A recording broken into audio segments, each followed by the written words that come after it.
के मुसलमान को सऊदी अरब के बादशाह से कोई कनेक्शन नहीं।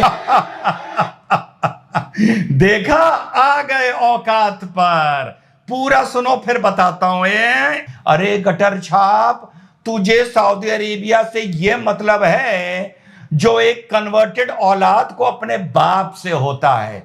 इसकी एक प्रवक्ता, वो फलक जो यूं यूं करके बोलती है, रिजवान तो बहुत बदतमीज आदमी है, वो क्या कह रही थी, पूरी कौम खड़ी होगी। अबे जब 2014 से लेके 2022 तक ये सरकार दे रही थी, तब क्या तुमने माना था वो मुसलमान से मोहब्बत कर रही थी? किसी शिया भाई के सामने ये बात ना बोल दी जो तेरे मुंह पर जूते ही जूते मारेंगे शिया, कि जब तक तुम हमें कुछ दोगे नहीं, हम ये नहीं मानेंगे कि तुम हमसे मोहब्बत करते हो। यही है। यही मुल्क अगर मोदी जी को मिडिल ईस्ट के कंट्रीज इनवाइट करने से मना कर देते, तब तुम गटर छापों की सोशल मीडिया पर और गटर छापों के सरदार और नेताओं की सोशल मीडिया पर पोस्ट देखते, तब वो इन्हीं देशों के लिए कहते कि कितना बड़ा डिप्लोमेटिक फेलियर है, मोदी के मुंह पर चप्पल मारी है, मोदी को जलील कर दिया है, हमें हिंदुस्तानी होने पर शर्म आ रही है। तो साथियों, अमेरिका में और इजिप्ट में प्रधानमंत्री नरेंद्र मोदी को जो मिल रहा सम्मान,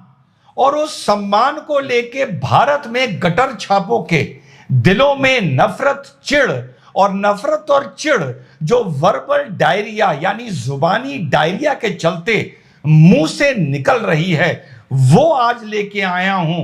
एहसान फरामोशी लेके आया हूं, जलालत लेके आया हूं, और दोगलापन लेके आया हूं आप लोगों के लिए।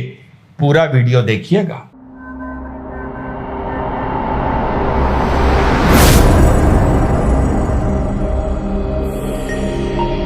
हेलो, नमस्कार, सत श्री अकाल, अस्सलाम वालेकुम। कैसे हैं जनाब? धत तेरे की गटर छापो, आज तुम्हारे ही नेताओं के ऊपर और तुम्हारे ही लीडरों के ऊपर गटर छापो। मुसलमान भाइयों, आपकी भी तवज्जो चाहूंगा कि गटर छापों के नेताओं के ऊपर इनकी एहसान फरामोशी जो ये करते हैं, उसके ऊपर वीडियो बना के लाया हूं, कंटेंट बना के लाया हूं, और दिखा रहा हूं कि ये किस हद तक दोगले हैं, किस हद तक कमीन हैं, किस हद तक जलील हैं। कभी कभी मैं परेशान हो जाता हूं, सोचता हूं कि जलालत इसके नीचे और नहीं जाएगी, पर चली जाती है। तो पहले कुछ ऐसे थोड़े से अंश, अब अमेरिका को लेके तो इनकी बहुत सुलगाली, बहुत जलाली, बहुत पेट्रोल डाल दिया। अब थोड़े इजिप्ट के अंश देख लेते हैं, जो अमेरिका की विजिट के बाद प्रधानमंत्री जी को इजिप्ट में, अरे प्रधानमंत्री क्या, प्रधानमंत्री यानी भारत का प्रतिनिधि। तो मैं ये क्यों बोलूं कि प्रधानमंत्री को सम्मान मिला? मैं तो इस नजरिए से देखता हूं कि भारत को, हिंदुस्तान को, इंडिया को सम्मान मिला, और यह सम्मान ही इनकी जलाता है, यह सम्मान ही इनकी चिढ़ पैदा करता है, इनके अंदर नहीं। समझ जाओ, पेट्रोल छिड़कता है। तो पहले कुछ सम्मान के अंश देख लेते हैं, उसके बाद विश्लेषण इनके दोगलेपन पर और इनके कमीनपन पर। किसके? गटर छापों के। तो साहब, इजिप्ट का highest civilian award order of the Nile से प्रधानमंत्री नरेंद्र मोदी को सम्मानित किया गया। इसके बावजूद मिस्र के जो चीफ मुफ्ती हैं, उन्होंने सम्मानित किया, तरह तरह के उपहार दिए, तरह तरह के मोमेंटो दिए, और ये सब देख के गटर छापों के आग लग गई। पहले अमेरिका में आग लगी, फिर यहां आग लगी। अब इस आग लगने के चलते जो एक बार पुनः इनके अंदर से दोगलापन बाहर निकल के आया, उससे आज आप लोगों को रूबरू कराऊंगा। साहब को सुन लेते हैं। चेहरे पर तपन देखिए, चेहरे पर चिढ़ देखिए। चिढ़ पता है और किस बात की है?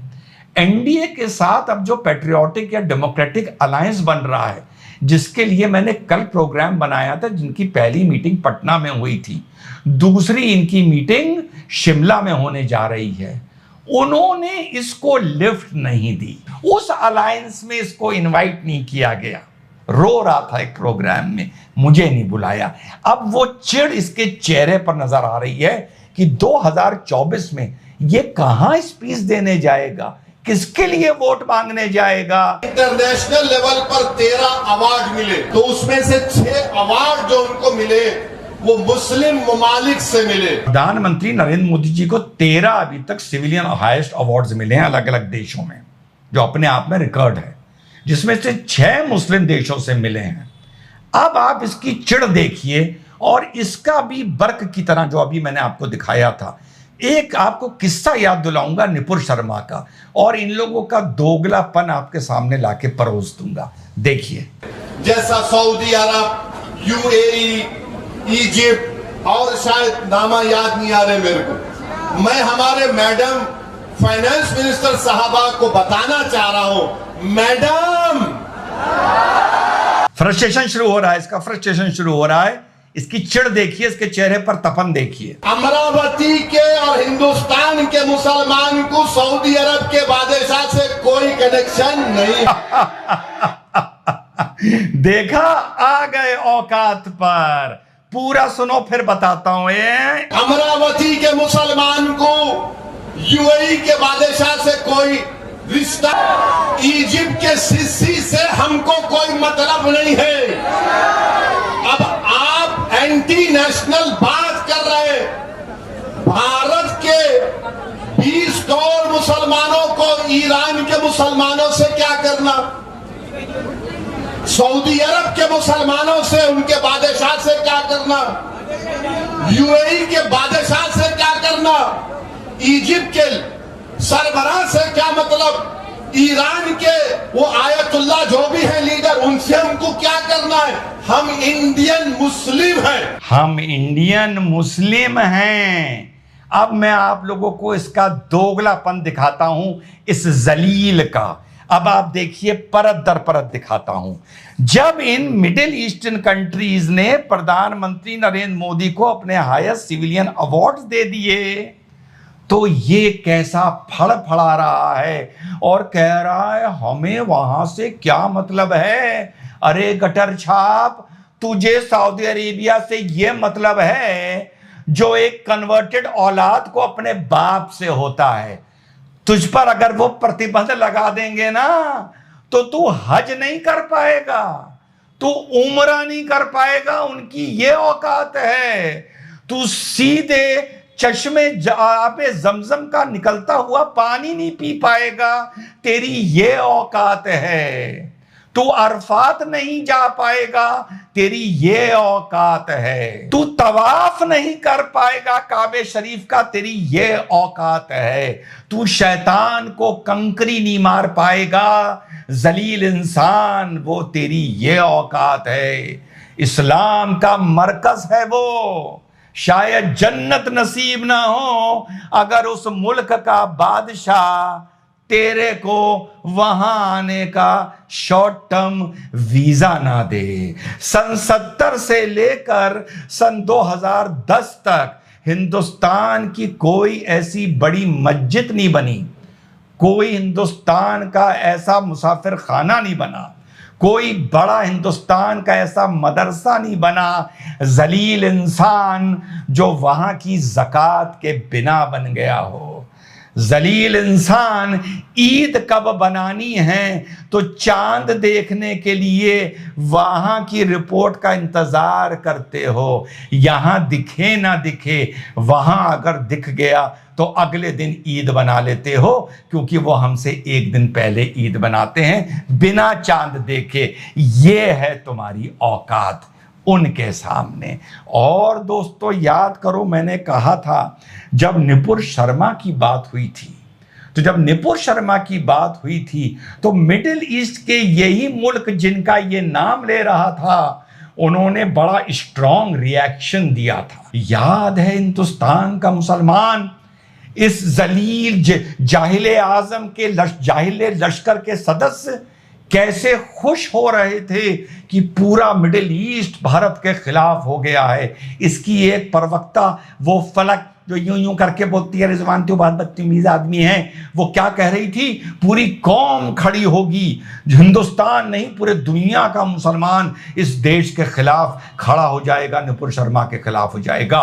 तब देखो इन्होंने उनसे कैसी रिश्तेदारी जोड़ी थी, कैसे खुश हो रहे थे, याद है ना आप लोगों को। लेकिन जब वो ही अब मोदी को सम्मान दे रहे हैं तो कह रहा है हमें उनसे क्या मतलब, हमें उनसे क्या मतलब। अरे जलील अज्ञानी इंसान, तू बोल रहा है हिंदुस्तान के मुसलमानों को ईरान से क्या मतलब।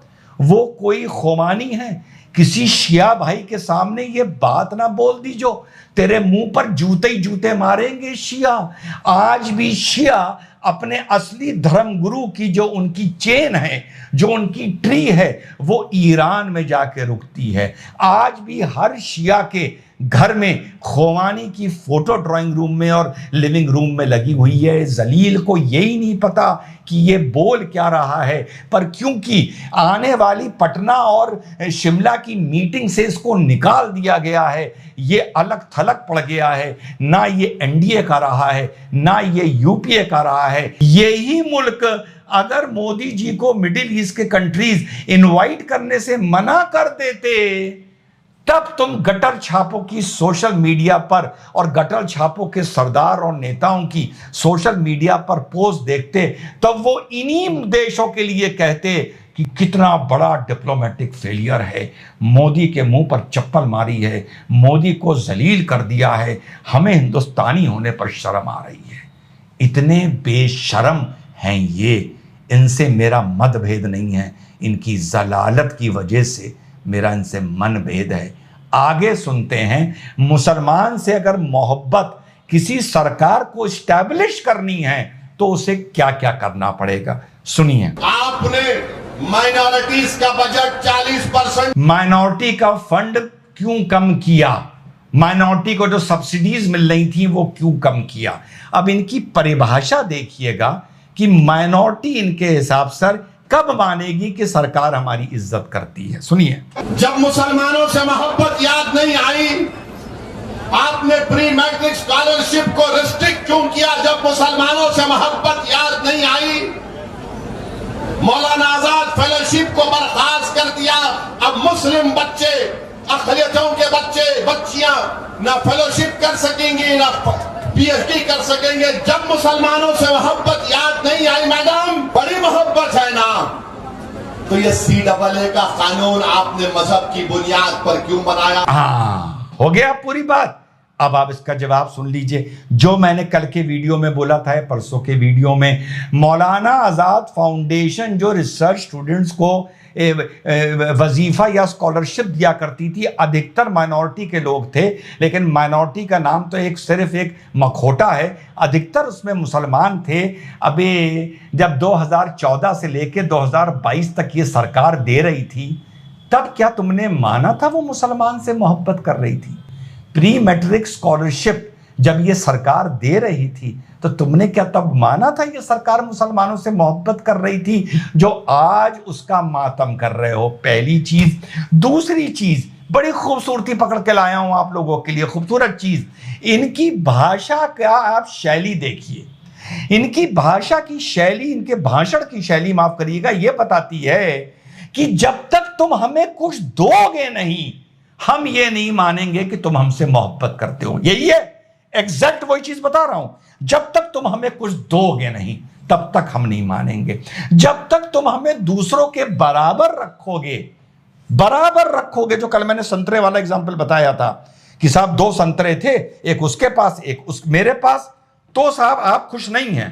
आप ये कहते हैं कि अगर मुझसे मोहब्बत शो करनी है तो मुझे तुम 2 संतरे दो, ये इनकी कंडीशन है। तो जब तक दोगे नहीं है तुमसे खुश नहीं होंगे। और अगर तुम इन्हें कुछ एक्स्ट्रा दे रहे थे वो ले लोगे, यानी अपीजमेंट अगर करना बंद कर दोगे, तो ये उसको डिस्क्रिमिनेशन कहने लगेंगे। तो आज साबित हो गया जो मैं बोलता था कि गटर छापों का सर्वश्रेष्ठ नेता ये बोल रहा है कि वो दो, अगर तुम नहीं दोगे तो मोहब्बत साबित नहीं होगी। और मजे की बात यह है, जब वो दे रहा था तब भी मोहब्बत साबित नहीं हो रही थी, जब वो नहीं दे रहा तब भी मोहब्बत नहीं साबित हो रही है। तो मैं सिर्फ इस पर कहूंगा कि या तुम बेशरम हो या वो बेशरम है जो तुम्हें देता गया ये जानते हुए कि तुम इस देने का ना मोहब्बत मानोगे ना एहसान मानोगे? समझ गए ना कौन बेशरम है? जो देता गया ये जानते हुए कि तुम इसके लिए उसका तहे दिल से शुक्रिया नहीं करोगे। फिर बात बोली अगले ने सीए की कि अगर मुसलमानों से मोहब्बत है तो सीए को तुमने धर्म के आधार पर क्यों बनाया? अभी आगे ये एक और बात बोलेगा इंडियन मुस्लिम वाली, वो भी सुनाऊंगा इन लोगों का दोहरा मापदंड। जब तुमने ये चीज मान ली कि तुम्हारा कहीं के मुसलमान से कोई मतलब नहीं है, तो सीए कानून में बाहर के मुसलमान 6 गैर मुस्लिमों को भारत में इनवाइट किया जा रहा था। इनका मातम यह था कि तुम उन मुल्कों के मुसलमानों को भी करो। अभी तुम बोल रहे हो कि ना ईरान से मतलब, ना इराक से मतलब, ना अरब से मतलब, ना इजिप्ट से मतलब, हमें किसी से नहीं मतलब।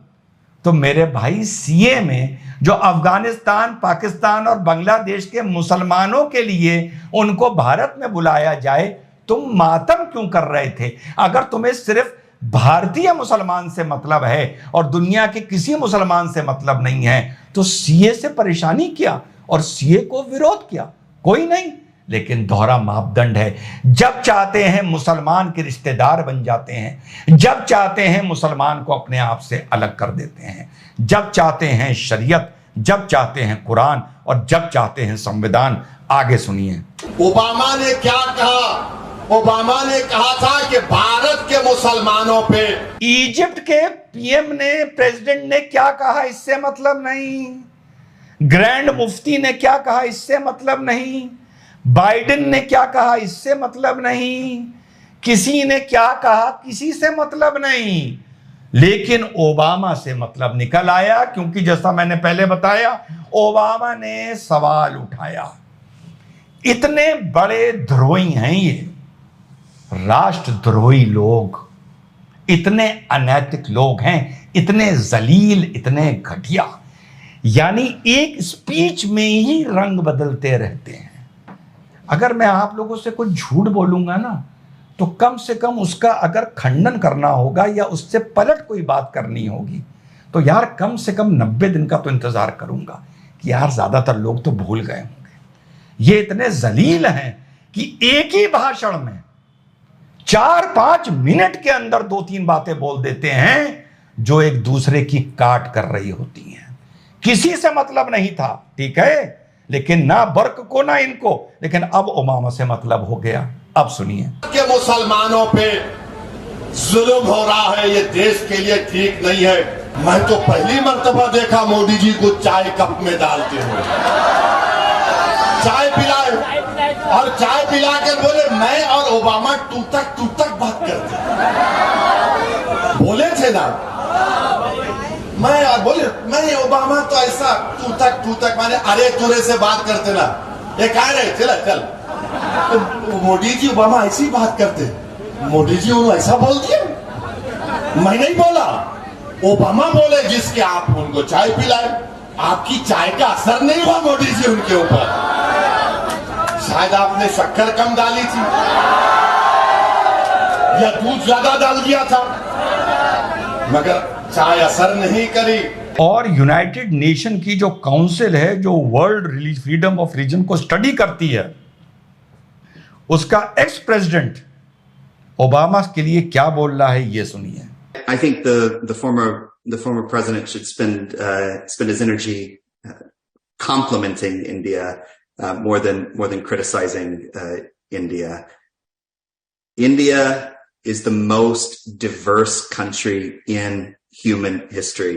It's not a perfect country, just like the United States is not a perfect country, but its diversity is its strength, and we should be complimenting the largest democracy in the world every chance that we have. So I think it was the time to celebrate a historic visit, rather than leveling some criticism on it. मैं इनकी बात भी सतरी मानता। मैं तो कहता हूं देश इतना ताकतवर होना चाहिए कि किसी की बोली बात पर हम पे ना अच्छा असर हो ना बुरा असर हो, लेकिन वो क्या बात बोल रहा है। और ये मुल्क में ओबामा की बात को लेकर कैसे अपना फ्रस्ट्रेशन निकाल रहा है। यानी कुल मिला के लब्बो लबाब यह है कि हिंदुओं, अगर तुम चाहते हो कि हमारे देश में ऐसे लोगों का 2024 में बोलबाला हो, तो अपने घरों से वोट डालने बाहर मत जाना। पर अगर चाहते हो भारत की आन बान और शान बढ़े, तुम सुरक्षित रहो, तुम्हारे आने वाली नस्लें सुरक्षित रहें, और ऐसे लोगों पर जिनको ना जाने किस कारण से खुला छोड़ रखा है, इन पर और सख्त कार्रवाई हो, तो 2024 के चुनाव कोई दिन को छुट्टी ना मान लेना, जाके वोट जरूर डाल देना। यानी कुल मिला के जब भारत की तारीफ होगी तो ये इस्लामी मुल्कों के लिए भी कह सकते हैं इतने बेशरम हैं कि हमें किसी से मतलब नहीं, लेकिन जब बुराई होगी तो ओबामा को लेकर क्या क्या ये बातें करेंगे, क्योंकि इतनी बड़ी विजिट में नकारात्मकता देखना इनका पेशा है। मणिपुर की बात कर रहा था ये जलील, मणिपुर को लोग रोना रो रहे हैं, मणिपुर में वायलेंस हो रहा है। सतपाल मलिक की पुलवामा को लेके जो बात हुई थी, आहा, उस पर कितनी रीलें बनाई थी, कितने खुश हुए थे कि साहब सतपाल मलिक ने बोल दिया कि डोभाल साहब और होम मिनिस्ट्री और प्रधानमंत्री की गलती थी, जिस वजह से अगर उन्होंने एयरलिफ्ट करा दिया होता तो पुलवामा ना होता। वही सतपाल मलिक कश्मीर के लिए क्या बोल रहा है, जरा ये सुन लो। पर मैं जब था तो मुझे पूरे टर्म में एक गोली नहीं चलानी पड़ी। इन 3 चीफ मिनिस्टर्स को मैंने गिरफ्तार किया, कुत्ता भी नहीं भौंका, कोई शोर शराबा कुछ नहीं हुआ। तब बिल्कुल अमन चैन था और टेररिस्ट भी श्रीनगर में आते हुए डरते थे। ठीक, तो मणिपुर की हिंसा को रोने वालों, जब कश्मीर में इसी सरकार ने एक गोली नहीं चलने दी, एक बेगुनाह मुसलमान को नहीं मरने दिया, सब चीज अमन शांति से निपटा दी, तो मणिपुर पर सवाल उठाने वालों, क्या उसके लिए सरकार का शुक्रिया किया था? नहीं किया था। जैसे तुमने मौलाना आजाद फाउंडेशन की स्कॉलरशिप का नहीं किया था, जैसे तुमने प्री मैट्रिक माइनॉरिटी स्कॉलरशिप का नहीं किया था। बहुत ही मूर्ख है वो सरकार जो जानते हुए कि सामने वाला नमक हराम भी है और एहसान फरामोश भी है और मौके पर तुम्हारी पीठ में छुरा डालेगा, तुम उन लोगों को सफाइयां देते हो और उन लोगों को साथ लेकर चलने की बात करते हो। जय हिंद, वंदे मातरम, खुदा हाफिज।